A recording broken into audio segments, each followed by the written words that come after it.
Richard Trenton Chase earned infamy as the Vampire of Sacramento, a name that still chills those who study his crimes. The nickname, derived from his grisly modus operandi, tells only part of the story.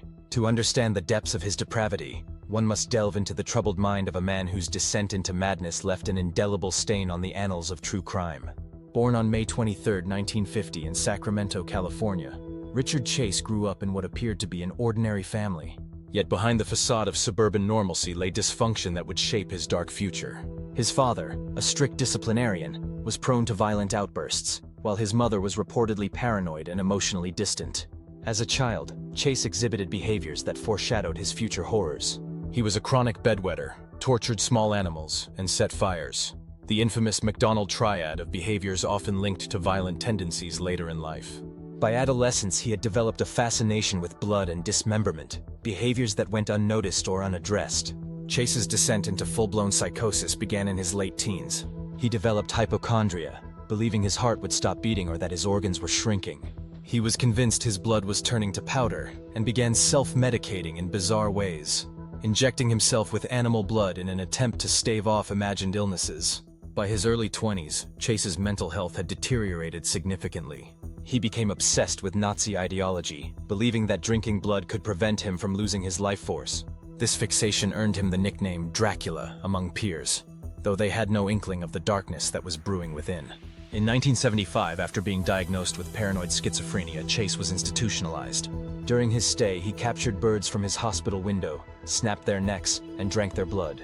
Hospital staff nicknamed him Dracula as well, but he was deemed non-violent and released after a brief stay.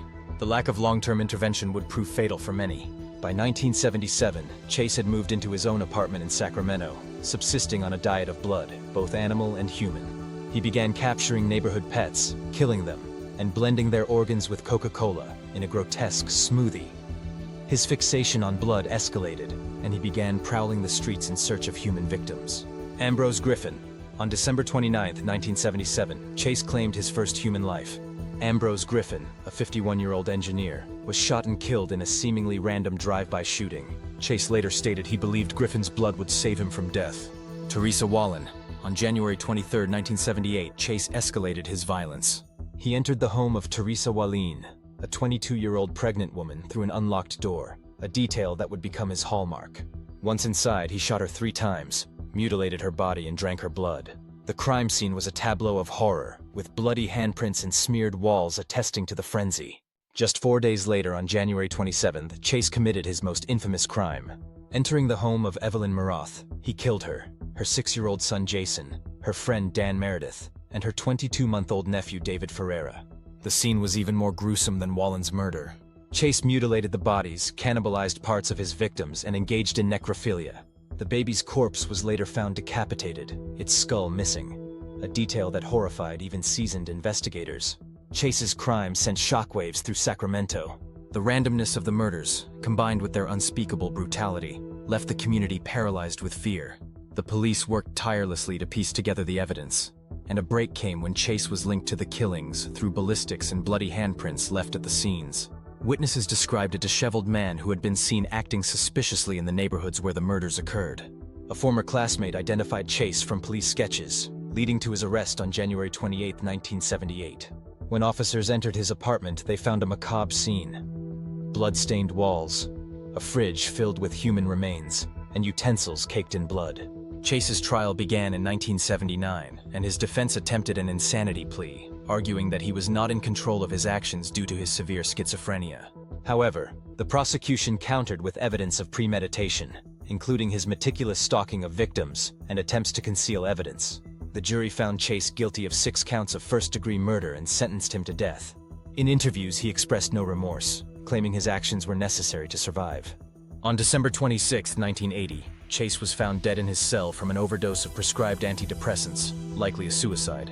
Richard Chase's crimes remain among the most grotesque in American criminal history. Dean Corll, known as the Candyman, remains one of the most notorious and horrifying serial killers in American history. Between 1970 and 1973, Corll, along with 2 teenage accomplices, orchestrated a reign of terror in Houston, Texas. His crimes involved the kidnapping, torture, and murder of at least 28 boys, a body count that stunned the nation and left scars that linger in the local community to this day. Dean Arnold Corll was born on December 24, 1939 in Fort Wayne, Indiana. He was the eldest of two sons born to Mary Robinson and Arnold Edwin Corll. From the beginning, Corll's life was marked by discord. His parents had a tumultuous marriage characterized by frequent arguments and separations. They divorced when Corll was young, and his mother retained custody. Mary was a strict but loving parent, and Corll grew up in a relatively stable environment despite his father's absence. He was a quiet, introverted child who showed little interest in typical childhood activities. A heart condition was diagnosed early in life, further isolating him from his peers and preventing him from participating in sports or rigorous physical activity. By the time the family relocated to Houston in the mid-1950s, Mary had remarried, and the Corll family seemed to stabilize. They started a small candy company, Pecan Prince, which would later play a role in Dean's criminal activities. As a teenager, Corll took on significant responsibilities at the candy factory, developing a reputation as a diligent and polite worker. He earned the nickname the Candy Man because he often gave away free candy to children in the neighborhood. However, Corll's outward persona hid a disturbing inner world. By his late teens and early 20s, there were signs of suppressed sexual desires and troubling behavior. He was drafted into the U.S. Army in 1964, serving as a radio repairman, but was honorably discharged after only 10 months. Some speculate this abrupt discharge may have been tied to Corll's struggles with his sexual identity, which he kept hidden in a conservative and judgmental era. After his discharge, Corll returned to Houston and resumed working at the candy factory. His proximity to children and teens gave him ample opportunity to cultivate relationships. Corll used his charm and free candy to attract young boys, many of whom came from disadvantaged or broken homes. In the late 1960s, Corll met two teenagers who would become his loyal accomplices, David Owen Brooks and Elmer Wayne Henley. Brooks, a 12-year-old runaway when he first encountered Corll, was groomed with money, gifts, and attention. Over time, Brooks developed a dependency on Corll and became both a victim and a collaborator in his crimes. Henley, introduced to Corll by Brooks, joined the macabre partnership in 1972.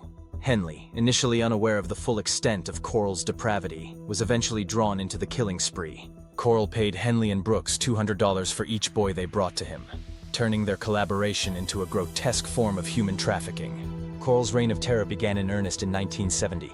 He would lure boys to his rented homes in Houston and Pasadena, often under the guise of parties. These gatherings were filled with alcohol, drugs, and the promise of fun, a potent lure for impressionable teenagers. Once inside, the boys were overpowered, often by Corll and his accomplices acting in concert. Corll's modus operandi was chillingly methodical. He would bind his victims to a plywood torture board, gag them, and subject them to prolonged and sadistic torture. Evidence suggests that Corll derived immense pleasure from their pain. Ultimately, he would kill them, typically through strangulation or gunshot. The victims' bodies were disposed of with shocking efficiency. Corll buried many in a rented boat shed, while others were dumped in remote locations such as beaches and wooded areas. He operated with impunity for 3 years, aided by the secrecy of Brooks and Henley, as well as the transient and overlooked lives of his victims. The gruesome spree ended abruptly on August 8, 1973. That night, Henley invited a teenage friend, Timothy Curley, to Corll's house, along with 15-year-old Rhonda Williams. Corll, who preferred male victims, was incensed at the presence of a girl and berated Henley for bringing her. Tensions escalated, and the group drank and used drugs late into the night. When the teens awoke, they found themselves tied up. Corll announced his intention to kill all three. Henley, in a desperate bid to save himself and his friends, managed to convince Corll to release him temporarily. In a stunning reversal, Henley grabbed Corll's gun and shot him multiple times, killing him instantly. Henley immediately called the police, confessing to the murder and revealing the dark secrets of Corll's killing spree. When investigators arrived, Henley and Brooks provided details that led to the discovery of Corll's burial sites. The boat shed became the focal point of the investigation, yielding the remains of 17 boys. Additional bodies were uncovered at remote locations. The sheer scale and brutality of Corll's crimes shocked the nation. The victims, aged 13 to 20, were all young boys and teenagers who had been reported missing but largely ignored by authorities. Many came from marginalized communities, their disappearances dismissed as runaways. Henley and Brooks were arrested and charged as accomplices. During their trials, they testified against each other, though both maintained that Corll was the mastermind. Henley was sentenced to 6 consecutive life terms, while Brooks received a life sentence. Both remain incarcerated. Dean Corll's crimes revealed glaring failures in law enforcement and society. The lack of attention to missing boys, coupled with Corll's ability to operate without suspicion for years, underscored the vulnerability of marginalized youths. His name remains synonymous with evil, a reminder of the chilling depths of human depravity. Albert DeSalvo, infamously known as the Boston Strangler, remains one of the most enigmatic and chilling figures in the annals of American true crime. Between 1962 and 1964, a series of brutal murders terrified the residents of Boston, Massachusetts. 13 women, ranging in age from 19 to 85, were sexually assaulted and strangled in their homes. The killings, marked by a pattern of increasing depravity, left investigators scrambling to identify the perpetrator. DeSalvo's eventual confession to these crimes made him a household name, but questions surrounding his culpability linger to this day. Albert Henry DeSalvo was born on September 3, 1931, in Chelsea, Massachusetts, into a tumultuous and abusive household. His father, Frank DeSalvo, was a violent alcoholic who frequently assaulted Albert's mother, Charlotte, and their children. The family endured constant physical and emotional abuse, with Frank often bringing women home and forcing his wife and children to watch his infidelities. Albert himself was reportedly subjected to frequent beatings. By the age of 12, Albert had already begun engaging in petty crimes, including theft and breaking and entering. Despite his troubled home life, he displayed charm and charisma, traits he would later use to manipulate his victims and law enforcement alike. He joined the U.S. Army as a young man and served honorably, but his criminal tendencies persisted. After his discharge, DeSalvo returned to Massachusetts and married Irmgard Beck, a German woman he met while stationed overseas. They had 2 children, and on the surface, DeSalvo appeared to be a devoted family man. However, a darker side lurked beneath his facade. The first known victim of the Boston Strangler was Anna Sleezers, a 55-year-old seamstress who was found dead in her apartment on June 14, 1962. She had been strangled with the cord of her bathrobe, and her body was posed in a grotesque and suggestive manner. The scene bore no signs of forced entry, suggesting that the killer had gained her trust or talked his way inside. Over the next 2 years, 12 more women would meet similar fates. The victims were all strangled, often with their own clothing or household items, and their bodies were left in sexually suggestive positions. Most were also sexually assaulted. The killer seemed to target women living alone, and the ages of his victims ranged widely, defying conventional profiling. The murders created a climate of fear in Boston. Women double-locked their doors, avoided being alone in their homes, and even took self-defense classes. Despite intense efforts, the police struggled to identify the perpetrator. The lack of consistent evidence and the absence of witnesses left investigators baffled. Albert DeSalvo was not initially linked to the Boston Strangler murders. In 1964, he was arrested for a series of sexual assaults in the Boston area. Dubbed the Measuring Man for his ruse of posing as a talent scout and convincing women to allow him to take their measurements, DeSalvo had a history of non-violent sexual offenses. Later, he escalated to breaking into women's homes and assaulting them, earning the moniker the Green Man due to the green work pants he often wore during these attacks. While in custody, DeSalvo confessed to a cellmate, George Nassar, that he was responsible for the Boston Strangler murders. Nassar relayed this information to his attorney, F. Lee Bailey, who arranged for DeSalvo to undergo psychiatric evaluations. DeSalvo provided a detailed confession to the murders, recounting specific details that had not been made public. His confession shocked authorities, but it was not corroborated by physical evidence. Despite his confession, Albert DeSalvo was never tried for the Boston Strangler murders. Instead, he was charged with multiple counts of sexual assault unrelated to the killings. In 1967, he was found guilty and sentenced to life imprisonment. Prosecutors likely opted to pursue charges they could definitively prove, given the lack of forensic evidence linking DeSalvo to the Strangler cases. DeSalvo's confession, however, made him infamous. His ability to recount the gruesome details of the murders left little doubt in the public's mind that he was the Strangler. Yet questions persisted. Was DeSalvo truly the killer, or was he seeking notoriety? Some theorize that his detailed knowledge of the crimes could have been obtained through media reports or conversations with others. Over the years, skepticism about DeSalvo's guilt grew. Several inconsistencies in his confession raised red flags. The wide age range and varying circumstances of the victims suggested the possibility of multiple perpetrators. Forensic technology at the time was rudimentary, and no physical evidence directly tied DeSalvo to the crime scenes. Some believe DeSalvo confessed to the murders in a bid for fame, or to secure a lucrative book deal for his family. In 2013, DNA testing provided a breakthrough. Forensic analysts re-examined evidence from the murder of Mary Sullivan, the Strangler's final known victim. Semen found at the scene matched DeSalvo's DNA, conclusively linking him to at least one of the murders. This discovery lent credibility to his confession, but did not entirely resolve doubts about whether he committed all 13 murders. Albert DeSalvo's life ended violently behind bars. On November 25, 1973, he was stabbed to death in the infirmary of Walpole State Prison. The motive for his murder remains unclear, though some speculate it was connected to his confession or a dispute with other inmates. Harvey Glattman, infamously known as the Glamour Girl Slayer, was a calculating and sadistic serial killer whose crimes shocked America in the late 1950s. Operating in California, Glattman lured young women with promises of modeling opportunities before subjecting them to horrifying fates. His methodical nature, chilling demeanor, and the photographic record he kept of his victims cemented his place as one of the most disturbing figures in true crime history.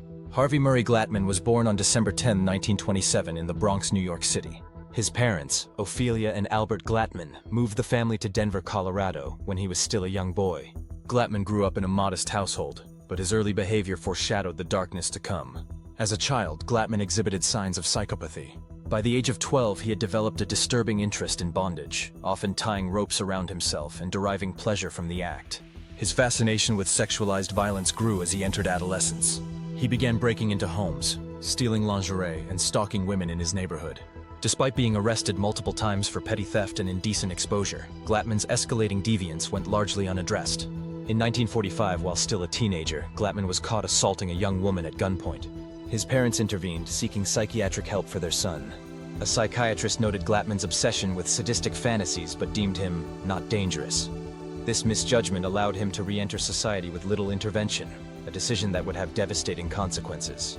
In the late 1940s, Glattman relocated to New York City, where his behavior escalated.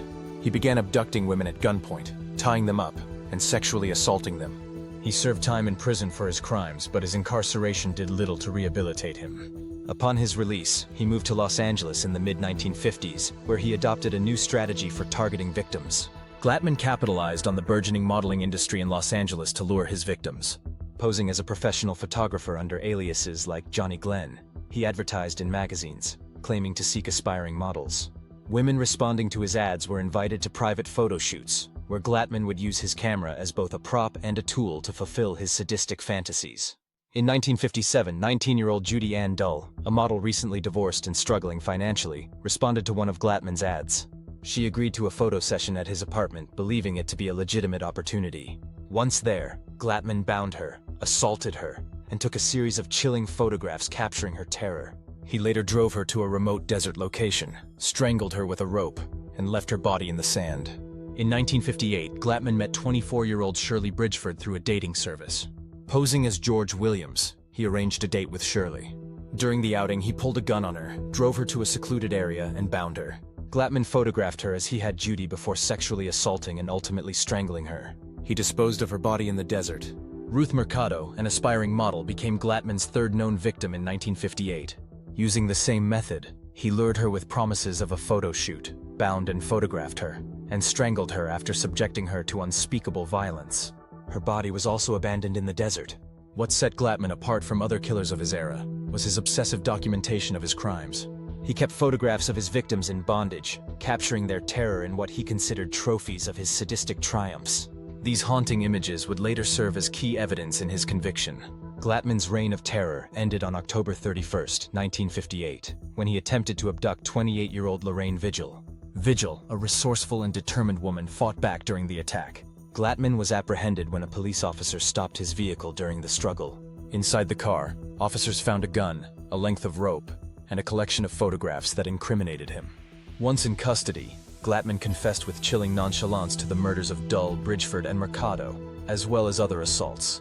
He spoke candidly about his fantasies, his methods, and his lack of remorse, providing investigators with a detailed account of his crimes. Glattman's trial was swift. Faced with overwhelming evidence, including his own confession and the photographic record of his crimes, he was convicted of first-degree murder and sentenced to death.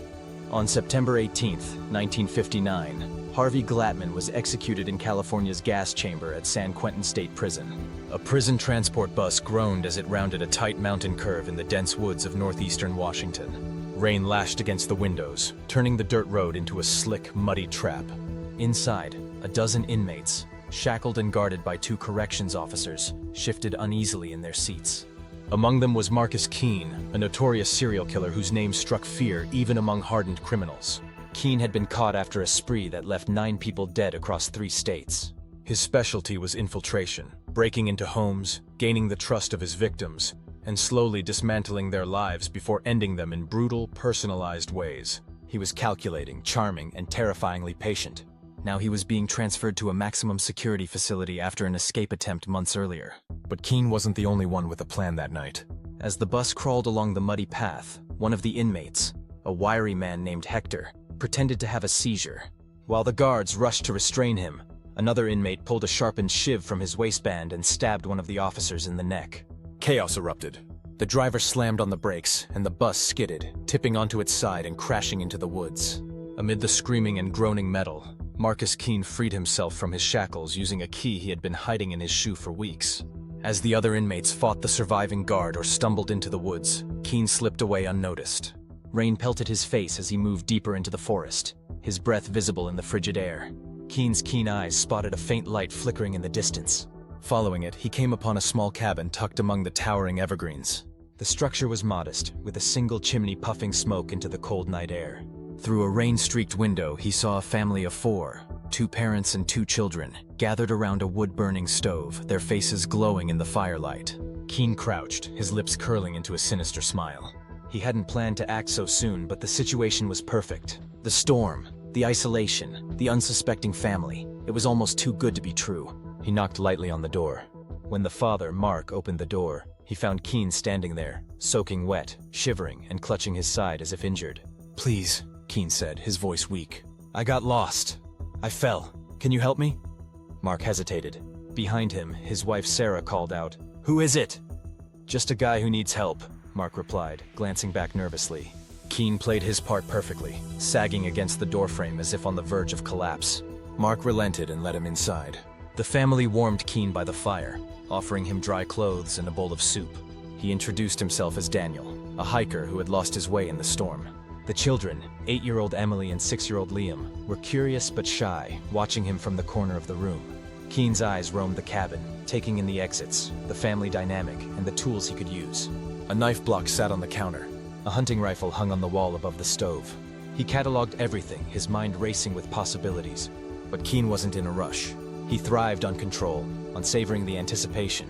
For now, he played the role of a grateful stranger, thanking the family profusely and offering to help chop wood in the morning to repay their kindness. As the night wore on, Sarah began to sense that something was off about their guest. His story was vague, his injuries non-existent despite his earlier claims. And then there was the way he looked at Emily and Liam. Not with kindness, but with something darker, predatory. When Mark went to bed, Sarah stayed up, watching Keene from the kitchen as he pretended to read an old magazine. Her unease deepened when she noticed a tattoo peeking out from under his sleeve. A serpent coiled around a dagger, a design she recognized from a recent news report about a fugitive. Her heart raced. She excused herself to the bedroom, whispering her fears to Mark. He dismissed her concerns, chalking them up to paranoia. But Sarah couldn't shake the feeling that their family was in grave danger. At midnight, Sarah awoke to the sound of muffled cries. She nudged Mark awake, but he was groggy and slow to respond. Gathering her courage, she crept into the living room. The sight that greeted her stopped her cold. Keene was sitting in a chair, one arm around Emily and the other holding the hunting rifle aimed at Liam, who was crying silently. "Shh," Keene said, his voice calm but menacing. "Let's not wake Daddy just yet." Sarah's breath hitched. What are you doing?" Keene smiled, his eyes glittering. "Teaching a lesson about trust. Your mistake was letting me in." The next few hours were a nightmare. Keene tied up Mark and Sarah, forcing them to watch as he tormented their children. He didn't harm them physically, yet, but the psychological terror was almost worse. He played games, forcing them to answer riddles with the threat of punishment if they got it wrong. Sarah, however, was not willing to let her family become victims. As Keene's attention wavered, she worked furiously to loosen the ropes binding her hands. When he turned his back to check on the stove, Sarah broke free and lunged for the knife block. Keene was faster. He grabbed the rifle and swung it at her, knocking her to the ground. "Feisty," he said, standing over her. "I like that." Before he could act further, Mark, who had also freed himself, tackled Keene from behind. The rifle discharged, the deafening blast echoing through the cabin. The fight was brutal and desperate. Mark and Sarah fought with everything they had, using fists, kitchen tools, and even a fire poker. Keene, though strong and experienced, was overwhelmed by their combined fury. Eventually, Mark managed to strike Keene in the head with the butt of the rifle, sending him sprawling. As Keen tried to crawl toward the door, Sarah grabbed the rifle and aimed it at him. "Don't!" Keen rasped, blood trickling from his mouth. "You're not a killer!" Sarah pulled the trigger. When the police arrived hours later, summoned by Sarah's frantic call, they found the family huddled together, shaken but alive. Keen's body lay on the porch, a grim testament to their ordeal. Investigators later confirmed his identity, detailing his violent past and the chaos he had unleashed during the bus escape.